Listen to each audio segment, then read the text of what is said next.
Hello, everyone. My name is Hannah from Full Abilities, and today I'm with another member of our project, Anya, and with today's guest, Karen. Um, Karen, welcome. Thank you so much for being here. Um, just first things first, why don't you introduce yourself and tell us a little bit like who you are, what you do? Okay, yeah. My name is Karen Roy, and I live in the United States, in Louisiana, South Louisiana. Um, when I was in college, when I was 19, I was out with my boyfriend, and we were held up in the parking lot, and someone with a gun came up from behind me and shot me in the back. Um, and that damaged my spinal cord. So I have a T10 complete spinal cord injury. So I'm a manual wheelchair user. Kind of get going with that.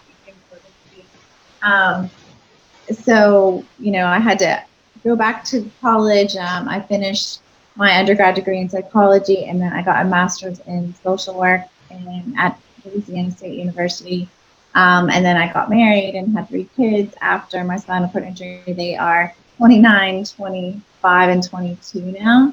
And I did social work for a long time, helping other people newly disabled in rehabilitation hospitals and in Baton Rouge, probably for like 15 years of my career. I now work for New Motion, and we are the largest supplier in the United States of custom wheelchairs. So the highly customized types of power wheelchairs, and then the ultra lightweight type like mine that are made of titanium and carbon fiber. I've always, when I was 19, learned to drive with hand controls. Um, Learned to sort of just navigate my environment. I think my parents made my house accessible, but I think I was there for 6 months, and I told them I wanted to move out into an apartment, and so just extremely independent. And then through work, I now work in the marketing and communications department. And so I do a disability related podcast called Life Possible with a Disability, and try to hit on topics that are important to people with disabilities, and specifically mostly wheelchair users. Okay, you've already explained, I think, the most important things about your disability, but maybe you can share some stigmas that surround wheelchair users in general that you would like to, debunk. Yeah. So I think so. When I was a social worker, I would go to the hospital, and I would go into the gym, and people in the gym would ask like what room I was in. Like they assumed that I was a patient. Like they assumed that I did not work, and then they were shocked to find out that I worked. Shocked to find out like that I'm married, and I'm not. I'm actually engaged now because my husband passed away. But anyway, point being that like they don't think that you like live a normal life and have normal relationships, and having children blows their minds, right? That I could be a mother and raise really fantastic children, which I did. And still, in 2023, I think, there's just an assumption that like your life is less than, that it's not as good as people who can walk for some reason. And I think that it's better, right? I mean, okay, it's difficult. It is difficult, but I think through the adversity, I've had the opportunity to do some really cool things. And I was Miss Wheelchair America 2019, which is an advocacy organization in the United States. And I traveled and did, I went to like 25 states, 43 cities, and did like almost 80 speaking appearances. Those are opportunities that I don't know what my life would have looked like without my disability. I just know that I've had some really cool experiences that I wouldn't trade. Yes, I think it's really difficult for some people to grasp the idea that someone who's disabled can lead a very fulfilling life. I really relate to that a lot. So on the topic of disability, what does accessibility mean to you? Yeah.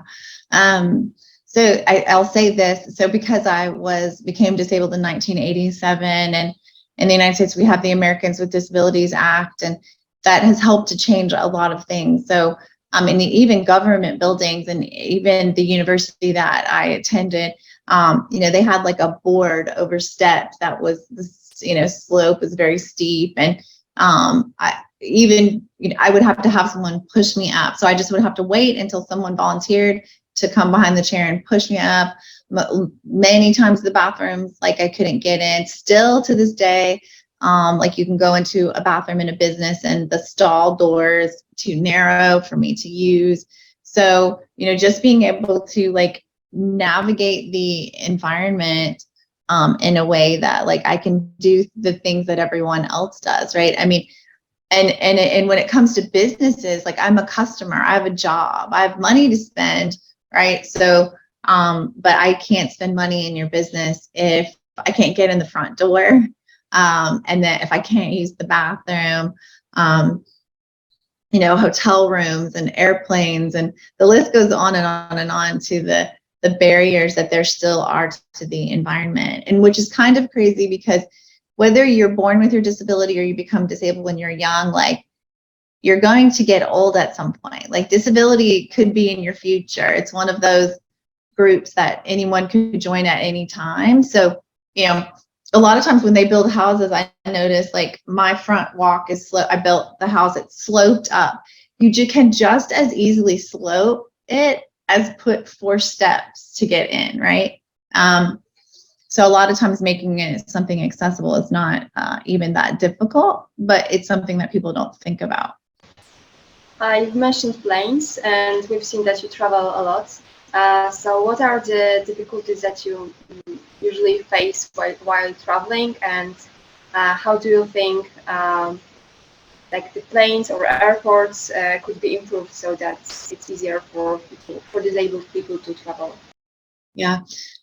So most airplanes, you can't get your chair all the way on the plane. There are a couple of airlines here, Southwest and Spirit, that they don't have first class. So it's like a first come, first serve. And I can actually fit my manual chair, which my manual chair is fairly narrow. So it's not everyone.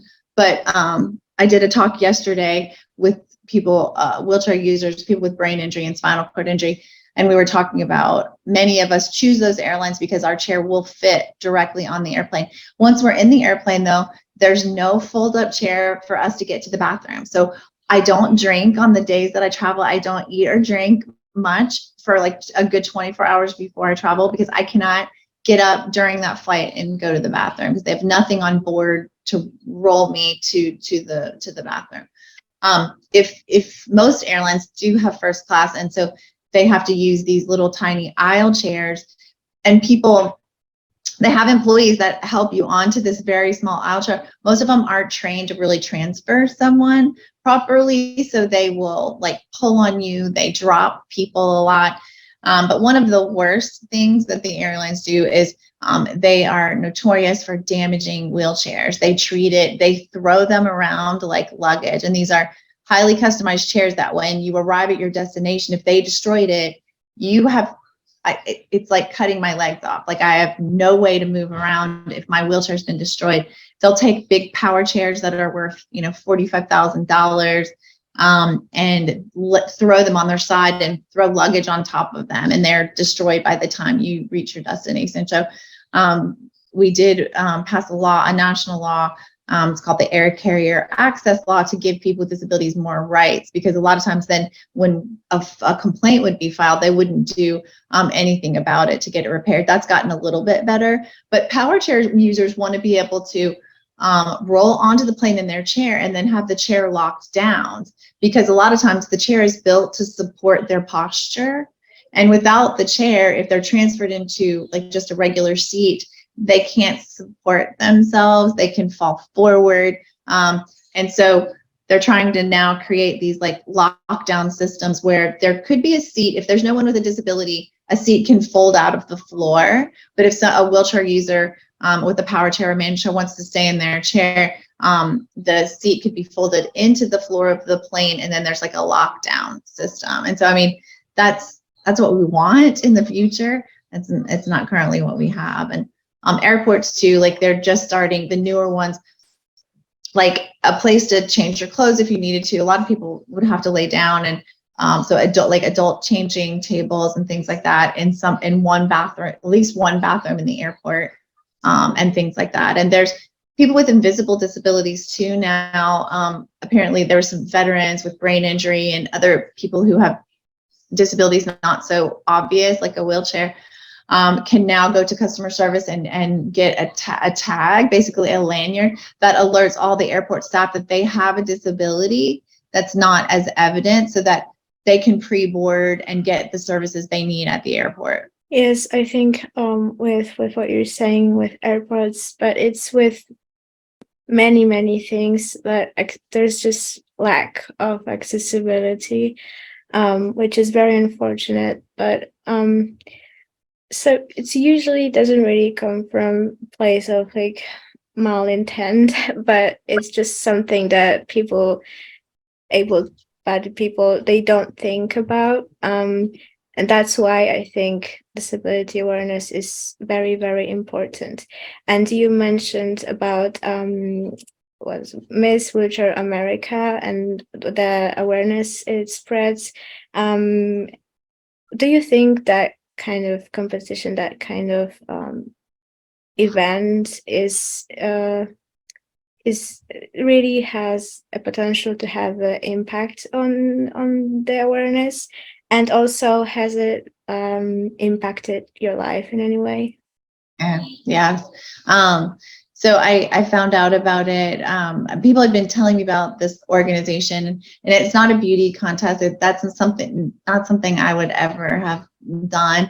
But when I found out it was about advocacy, but when my kids were smaller and I had a full-time job and living with a disability and raising, I had no extra time. But when they all got older and I was able to do more advocacy, I realized that you know, for women, especially for women with disabilities, like, you know, being the minority of people with disabilities and having less, you know, power just due to patriarchal society, it gave women with disabilities an opportunity for their voice to be heard. Now, do I love that it like took a crown, like a sparkly crown, for people to want to pay attention to me? I don't love that, but it works, because you could go into any news station, you could go to any event, and you got a lot of attention, and then you were able to like get your message across, whatever your advocacy message was. And then other women see that, and I think what happens is it sort of like it's infectious in a good way, because women who may never have, I kept telling them I'm never going to do that. Like I'm never going, like they kept asking me and I kept saying no. And then finally when I did, it did change my life. Like it's the reason I do a podcast now, because I wouldn't have been hired in the role that I've been hired in. I was a social worker, and then I was in a sales role. But I wouldn't be on the marketing team at New Motion, and I wouldn't have my own podcast if I hadn't been Miss Wheelchair America. So it opened doors and gave me opportunities that I'm very grateful for today, and gives me the platform to get the message out about, you know, I'm still trying to change laws in the United States about coverage for devices that help, like power chairs that help people, that seat elevation is not covered in the United States. Standing features on wheelchairs is not covered in the United States. All things that are functional and help the health. And so I get to use my voice in a way that I don't know that I would have had. You talk about 5 stages of grief caused by becoming disabled. Could you please tell us a little bit more about it?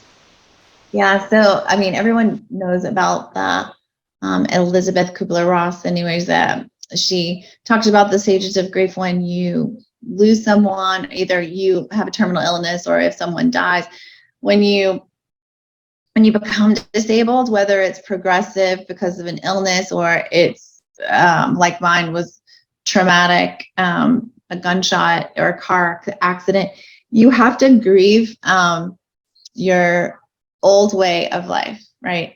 You're going to go through a bunch of stages of denial, and I definitely did that, where they told me I would not walk again. My spinal cord was severed, and for 3 years I did not believe them. I mean, I did what I needed to do in rehab, but I kept a bicycle that you pedal with your feet for 3 years, and thinking I might, and that's okay, because as long as you're taking care of your body and you're learning what you need to do, holding on to some hope that's how our brains process something that traumatic. And then obviously you go through stages of depression, like there's going to be periods of crying, and shutting yourself in your room. Luckily for me, that was like short stages. I have a very supportive family who, they're only going to listen to me cry for so long, right? And then they're going to be like, okay, it's time to get up and go do your thing. But bargaining, like if you believe in God and you start to bargain with God and like I'll be a better person if you let me walk again. And so all of the stages and then finally the last stage is acceptance. And I think it took multiple years for me to get there. And then it even gets, because there's the stage of acceptance, like, okay, well, I'm not going to walk again. I'm just going to make the best of this. But then you start to really, hopefully, you really love yourself again, and maybe even more, like you like the person you are even better. It's not easy. I mean, I'm not going to lie and say that it's easy. You guys know, like I've had some health issues that I had. Because of my disability, I do intermittent catheterization. I had bladder cancer. My bladder ruptured on the February 8th, and I had peritonitis. I almost died again. So it's but you find the beautiful parts of life, and you find what's really good. And but I'm not I can't sugarcoat it and say that it's like it's an easy life, because it's not. Yes, from what I've heard and from what I've experienced myself, it usually takes a few years, and it's very difficult, especially if you don't really have anyone around you who has gone through something like that.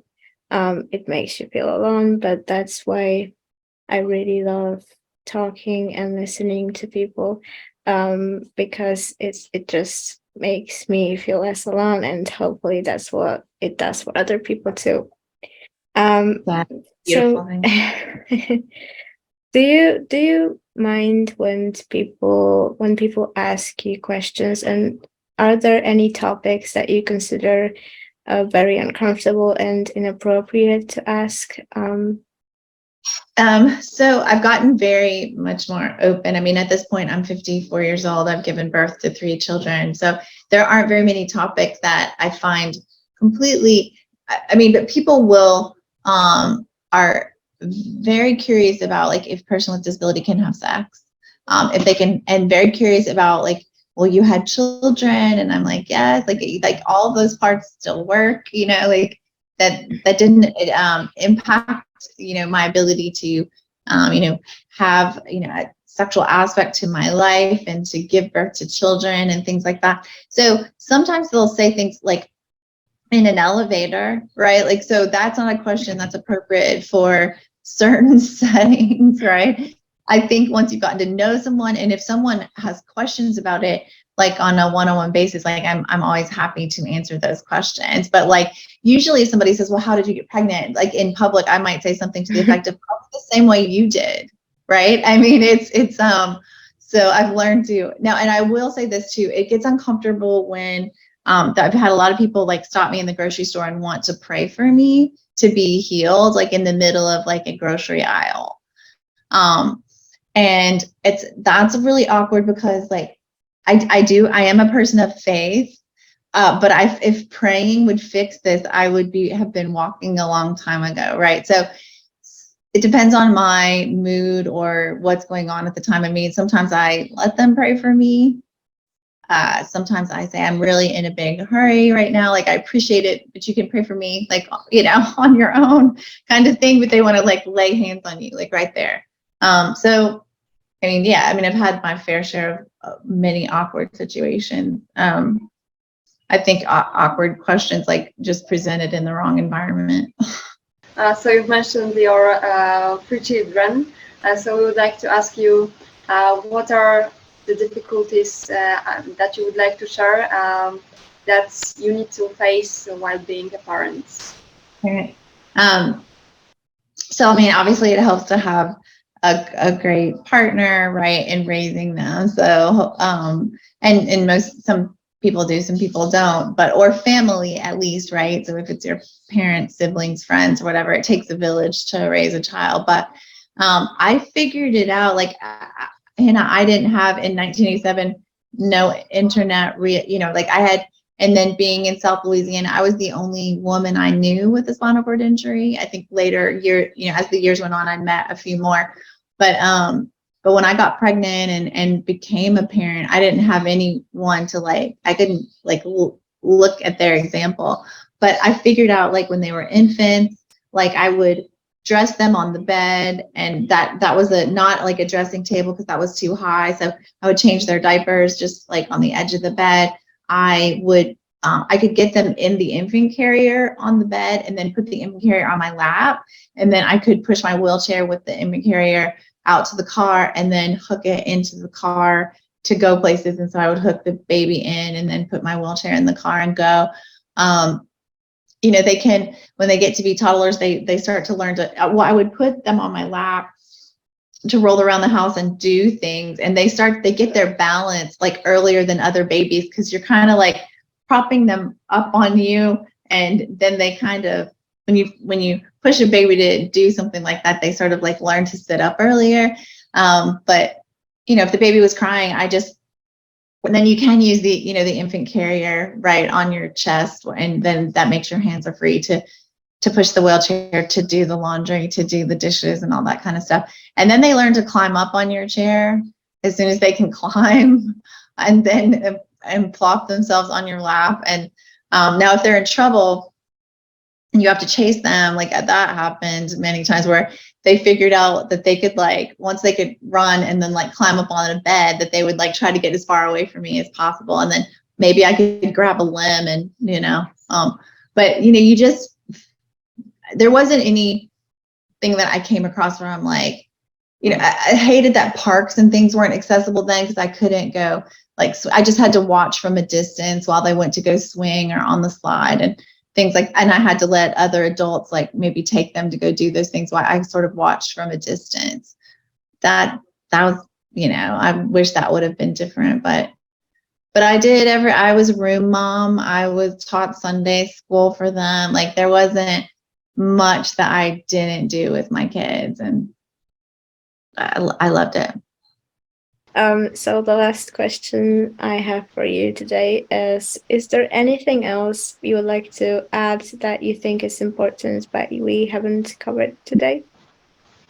I would say, I think you mentioned it earlier, like, if you're living with a disability, there are a lot of people in different social media platforms and lots of information out there that you don't have to like go through this by yourself, and you don't have to learn everything, alone.